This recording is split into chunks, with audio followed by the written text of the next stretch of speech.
እኔና ዶክተር ተወልደ ብርሃን ኢትዮጵያዊውን ሳይንቲስትና በዓለም አቀፍ ደረጃ የብዝሃ ሕይወት ተሟጋች የሆኑትን ሎሬት ዶክተር ተወልደ ብርሃንን የተዋወቅኳቸው በ2000 ዓመተ ምህረት በባህር ዳር ከተማ በኢትዮጵያ ጋዜጦች ማህበር አዘጋጅነት ለብዝሃ ሕይወትና አካባቢ ጥበቃ በተዘጋጀ መድረክ ላይ ነበር። በዚያ መድረክ ላይ እርሳቸው የክብር እንግዳ ሆነው እኔ ደግሞ በብዝሃ ሕይወት ዙሪያ ትምህርታዊ ገለጻ ወይም ፐብሊክ ሌክቸር ለማድረግ ነበር የሄድኩት።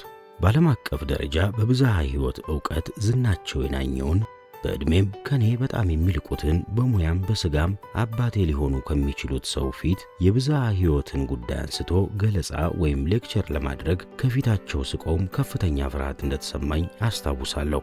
ይሁንና ገለጻዬን ስጨርስ በጥሞና ሲያዳምጡ ከነበረበት ቆይታ ወጥተው በእጃቸው ወደ እርሳቸው እንድቀርብ ጠቀሱኝ። በአእምሮዬ የነበረው ሐሳብ ሁለተኛ አውቃለሁ ብለህ ከሰው ፊት ወጥተህ እንዳትቀርብ ሊሉኝ ነው ብዬ ተጨነቁ። ለማንኛውም ጠጋ ብዬ እጅ ከነሳው በኋላ እንደምን አሉ ደህና ኖት ወይ አልኳቸው። ለሰላምታዬ መልስ ሳይሰጡኝ እጄን ጭብጥ አድርገው ይዘው አንተ አስተማሪ ነው መሆን ያለብህ፣ እባክህ አስተማሪ ሁን አሉኝ። ገለጻዬ እንዳስደሰታቸው ስለተረዳው በውስጤ ከፍተኛ የመንፈስ እርካታ ተሰማኝ። በዚህ ሁኔታ ነበር ከዶክተር ተወልደ ብርሃን ጋር የተዋወቅኩት።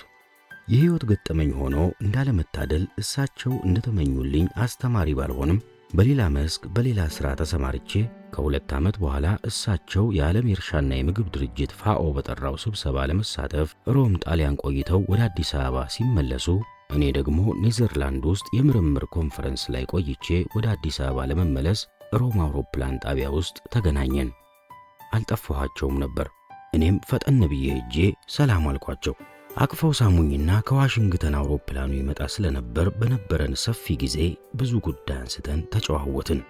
ዶክተር ተወልደ ብርሃን እጅግ ትሁት ከመሆናቸው የተነሳ ለማውራትና ማንኛውንም ጉዳይ አንስቶ ለመነጋገር አይከብዱም። የጓደኛ ያክል በቅርብ ያወራሉ። አንድ አይነት ሙያ ያለን ቢሆንም እርሳቸው በሙያው እጅግ ጠልቀው የገቡና ብዙ ርቀት የሄዱ ስለሆነ ከእሳቸው ጋር ማውራቱ ሌላ ሰፊ የትምህርት ዓለም ውስጥ እንደ መግባት ነበር። አንዱን ስናነሳ አንዱን ስንጥል ስለ ሀገራችን የተፈጥሮ ሀብት ውድመት፣ ስለ ደን ልማት፣ ስለ ብዝሃ ሕይወት፣ ስለ ውሃ አካላት፣ ስለ ኢትዮጵያ፣ ስለ ዓለም አቀፍ ሁኔታ ምን ያላነሳ ነው አለ። ብዙ ሰዓትን በውብና ተናፋቂ ውይይት ካሳለፍን በኋላ አውሮፕላኑ ስለመጣ እንድንሳፈር ተጠየቅን።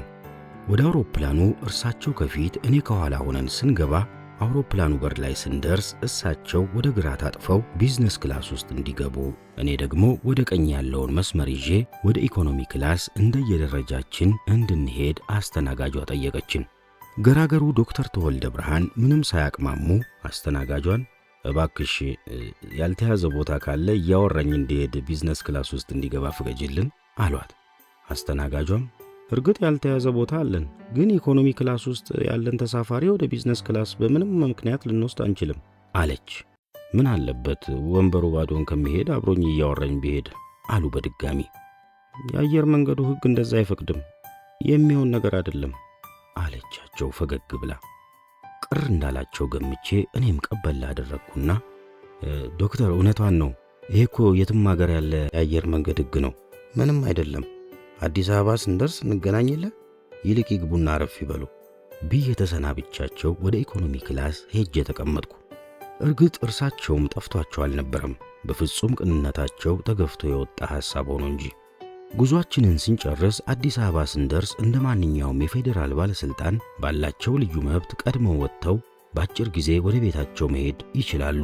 እኔ ደግሞ በጣም ረጅሙን የፓስፖርት ቁጥጥር ሰልፍ ጨርሼ ሻንጣዬን ጠብቄ እስክወጣ ድረስ ረጅም ጊዜ ይፈጃል። እንገናኛለን የሚል ግምት አልነበረኝም። እጅግ ዘግይቼ ከኤርፖርቱ ስወጣ ከፊት ለፊት ላንድ ክሩዘር መኪና ከሾፌር ጋር ይዘው ሲጠብቁኝ ያገኘኋቸው። በጣም ተሳቀቅኩ። እንዴ ዶክተር ለምን ጠበቁኝ? ለምን አልሄዱም አልኳቸው። የምለው ጠፍቶኝ። እንዴ አብረን መተን ስንት ነገር ተነጋግረን እንዴት ትቼ እሄዳለሁ? ይልቅ የምታርፍበትን ቦታ ንገረኝና የምታርፍበት ቦታ ድርሼህ ነው እኔ ወደ ቤት የምሄድ አሉኝ። በፍጹም አይሆንም፣ እኔ ታክሲ ይዛለሁ፣ ታክሲ ይዤ ዘመድ ጋር ነው የሚሄደው፣ እርሶ ግን እባክዎት ይሄዱ አልኳቸው። ሳስበው እኔ የማርፍበት ዘመዶቼ ጋር መካኒሳ ቫቲካን ኤምባሲ ወደሚባለው አልፎ በጣም ውስጥ ለውስጥ ብዙ የሚያስኬድ መንገዱ የማይመች ሰፈር ስለነበር እኒህን የተከበሩ ሰው ይዤ በዛ ሰፈር እኔን እንዲሸኙኝ መፍቀድ በራሱ ትልቅ ትዕቢት መሰለኝ። እናም በፍጹም አይሆንም አልኳቸው። እሳቸው ግን የትም ቢሆን መጀመሪያ አንተን አድርሼህ ነው እኔ ወደ ቤቴ የሚሄደው። ይሄ ምንም የሚለወጥ አይደለም። ይልቅስ አሁን የምትሄድበትን ንገረኝ አሉና ወደ መኪናቸው እንድገባ በእጃቸው ጋበዙኝ። ከዚህ በላይ መከራከር ስለማልችል ትተውኝም እንደማይሄዱ ስለተገነዘብኩ ብዙ እንዳይንገላቱ ክብራቸውም የተነካ ስለመሰለኝ ነገሩን ለማቅለል ዋቢ ሸበሌ ሆቴል ነው የማርፍ አልኩ። የእሳቸው መኖሪያ ዘነበ ወርቅ አካባቢ እንደሆነ ስለነገሩኝ ብዙ ሳላንገላታቸው ዋቢ ሸበሌ ሆቴል ጥለውኝ ይሄዳሉ ብዬ አስቤ ነው። ከዚያ በኋላ እርሳቸው ወደ ቤታቸው ሲሄዱ እኔ በታክሲ ተሳፍሬ ወደ ጉራንጉሬ ሰፈር እሄዳለሁ ነበር እቅዴ። በዚህም መሰረት የጀመርነውን ወሬ የኮመኮምን ዋቢ ሸበሌ ሆቴል ደረስን። ሆቴሉ በር ላይ ሾፌሩ ሲያቆም ቀደም ብዬ ወረድኩና ዶክተር እግዚአብሔር ይስጥልኝ፣ ወደፊት አዲስ አበባ ስመጣ ቢሮ መጥቼ እንገናኛለን ብዬ ለመሰናበት ስሞክር የለም መጀመሪያ እንግዳ መቀበያ አብረን ሄድና ክፍል ማግኘትህን ስናረጋግጥ እንሰነባበታለን አሉና መኪናውን ከፍተው ወረዱ። ሻንጣዬን ለመያዝ ሲዳዳቸው ቀልጠፍ ብዬ ሻንጣዬን አፈፍ አድርጌ ወደ እንግዳ መቀበያው ሄድን። ዋቢ ሸበሌ አልጋ ይዞ ለማደር ጨርሶ ፍላጎትም እቅድም አልነበረኝም። ሁኔታው ያልገመትኩት ስለነበር ተደናበርኩ። እንደምንም ተረጋግቼ እንግዳ ተቀባዩ ጋር ጠጋ ብዬ አልጋ ይኖር እንደሆን ጠየቅኩት። አለ ተባልኩና መታወቂያዬን ሰጥቼ ፎርም ሞልቼ አልጋ መያዜን ዶክተሩ ቆሞ አረጋገጡ። የሆቴሉ አስተናጋጅ መጥቶ ሻንጣዬን እየጎተተ ወደ አሳንሰሩ ሲሄድ እኔም ተከትዬ መሄድ ግዴታዬ ሆነ። በዚህን ጊዜ ዶክተር ተወልደ ብርሃን አቅፎ ሳሙኝና በል ደህና ሁን፣ አሁን እረፍት ያስፈልጋል፣ ወደፊት ስመጣ ጠይቀኝ አሉኝ። ወደ አሳንሰሩ ሁሉ ሳመራ እንደቆሙ ነበር። በዚህ ሁኔታ እኔም ታላቁን ሰው ላለማድከም እሳቸውም የተራራ ያክል የገዘፈ ክብርና ማዕረግ ያላቸው ቢሆንም እኔን ትንሹን የሙያ አጋራቸውን የወደቅኩበትን ሳያረጋግጡ ላለመሄድ ስለፈለጉ በሁለታችን ይሉኝታ ያለ ዕቅዴ ዋቢ ሸበሌ ሆቴል አደርኩ። አሁን ድረስ ሳስበው እርሳቸውን ከማንገላታ እንኳንም ዋቢ ሸበሌ ሆቴል አደርኩ እላለሁ።